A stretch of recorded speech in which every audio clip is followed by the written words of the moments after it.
Patan police स्टेशनची कौतुकास्पद कामगिरी। बेकायदेशीरपणे पिस्टल, अग्निशस्त्र व 3 जिवंत कारतूस बाळगणाऱ्या इसमास पाटण पोलीस ठाण्याचे प्रभारी अधिकारी, सहाय्यक पोलीस निरीक्षक चंद्रकांत माळी व त्यांच्या पोलीस स्टाफमधील कर्मचारी यांच्या टीमने त्यास घेराव घालून शिताफीने अटक केली।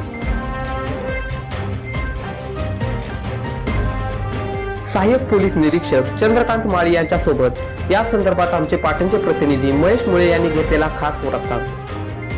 ओएनजी शस्त्र प्रकरणी पाटण पोलिसांनी 2 दिवसापूर्वी एक धडक कारवाई केलेली आहे आणि त्याबाबत बोलण्यासाठी आपल्याबरोबर पाटण पोलीस स्टेशनचे सहाय्यक पोलीस निरीक्षक माळी साहेब आहेत आणि आपण त्यांच्याबरोबर या संदर्भात चर्चा करूया।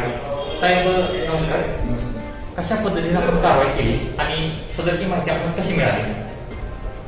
16 ऑक्टोबर रोजी आमचे उपविभागाचे पोलीस अधिकारी माननीय डीवायएसपी थोरात साहेब यांना गोपनीय माहिती मिळाली की एक इसम पाटण शहरामध्ये नियत बारच्या जवळ कमरेला पिस्तूल लावून फिरत आहे, अशी गोपनीय माहिती मिळाल्याबरोबर त्यांनी तात्काळ माझ्याशी संपर्क केला साहेबांनी आणि त्यांनी सांगितले की त्याबाबत तुम्ही खात्री करा आणि तसे काय प्रकार असेल तर त्याच्यावरती कारवाई करा।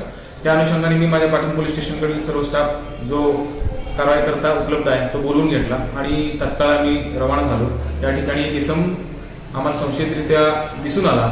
त्या अगोदर आम्ही सापळा रचला आणि त्या सापळा रचत असताना किंवा सापळा रचल्यानंतर तो इसमाला थोडीशी चावू लागली, त्यामुळे तो पळून जाण्याचा प्रयत्न करू लागला, परंतु आमच्या चालक कर्मचाऱ्याने आम्ही स्वतः त्याला झडप घातली आणि त्याला पकडला आणि त्याच्या कमरेला सरशी घेतला असता तर एक गावठी बनावटीचे एक पिस्टल आणि त्याच्या मॅगझिनमध्ये 3 जिवंत राऊंड अशा स्वरूपाचा मध्यमाल आम्हाला मिळाला।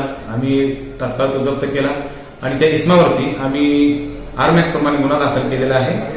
अशा स्वरूपाचे गुंड किंवा अशा स्वरूपाचे कोणी इसम आपल्या भागामध्ये जर कोण फिरत असतील, मी या माध्यमातून विनंती करतो किंवा आवाहन करतो की अशा स्वरूपाची बातमी किंवा माहिती आमच्यापर्यंत गोपनीयरित्या द्या, त्यांचं नाव आम्ही गोपनीय ठेवू आणि अशा पद्धतीने आपण गुन्हेगारी रोखू।